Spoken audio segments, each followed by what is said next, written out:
Bergie and Taco. Those were the names of my imaginary friends. In education, we call that a hook, because you know, it like hooks you and pulls you in. You don't care.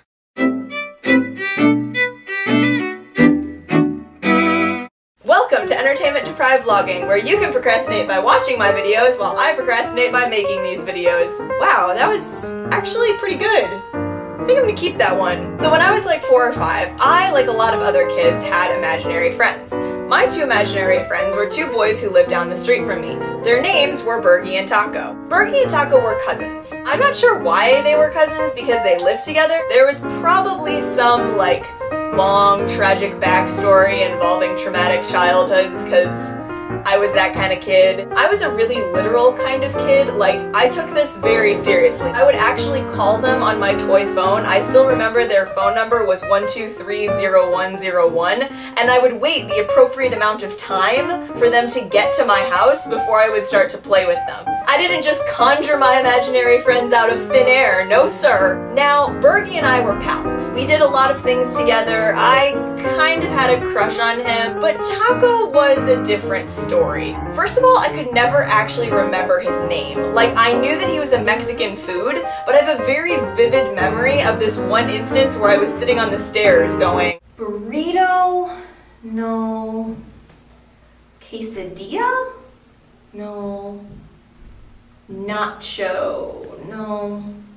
Taco! But I guess in this made-up universe that they lived in, Taco was kind of the unwanted younger kid who had to tag along because Bergie's parents insisted, and he was always whining and complaining about what we were doing. So Bergie and I were always trying to ditch him, and it didn't occur to me until I was older that I spent an inordinate amount of time trying to ditch someone that I had made up. Like, I created a person that I didn't even like. Now, my real-life playmate was my cousin Eric, who lived one street away from me. Eric and I always had that sibling relationship where we hated each other, but we were still best friends. We went to the same kindergarten together, and our moms would carpool us, but then when they brought us home at the end of the day, they would always stand at the door for what felt like 6 hours talking, and they did that mom thing where they'd be like, no, like, we're ready to go, just a couple more minutes and we'll be ready, just wait in the car. We couldn't go in the house because they kept insisting that they were almost done.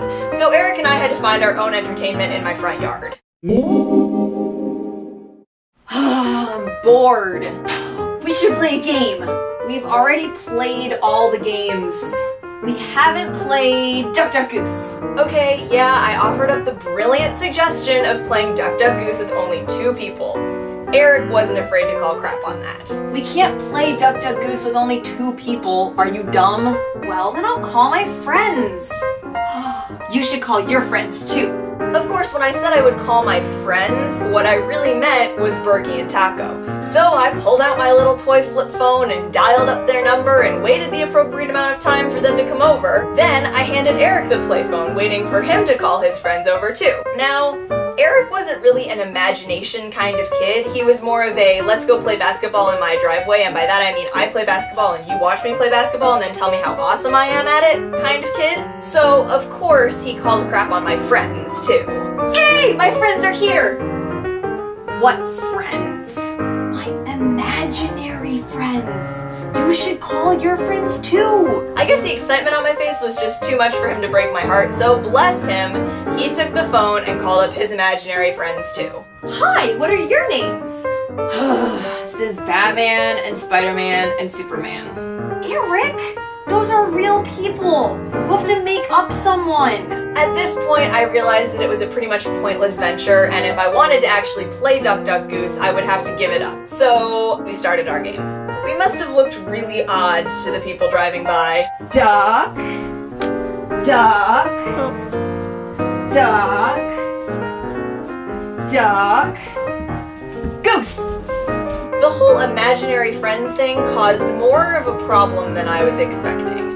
Like, the first round went fine, but then Bergie was the ducker. This caused a problem because we couldn't see or feel or hear Bergie at all. So I narrated what he was doing and he tagged Batman. Now, Eric and I were both pretty competitive people who kind of wanted either us or our imaginary friends to win, and a fight broke out over who had won the round. Had Bergie made it back to the spot? Had Batman tagged him out? Did he have to sit in the middle? Who was the ducker now? Eventually we decided that whoever's imaginary friend it was got to decide what happened in that round. I don't think that anybody ever really won the game, but I do know that despite the arguing, two-person Duck Duck Goose became one of our favorite games. That is, of course, until Bergie, Taco, Batman, Superman, and Spider-Man had to go home for dinner. Hey, thanks for watching this video. If you liked it, you should click the like button, which is in one of these corners down here. And if you want to subscribe to my channel to see more of my videos, then you should click my face. If you want to see my cousin Eric and I now, you should click this video in which we went downtown Chicago and we went to the top of the Sears/Willis Tower. It was pretty fun and you should check that out. Comment in the comment section below if there's any videos that you want to see me doing. I have some collabs coming up, so I'm pretty excited about that. And keep watching. Stay cool, people of the internet. Bye. Yeah.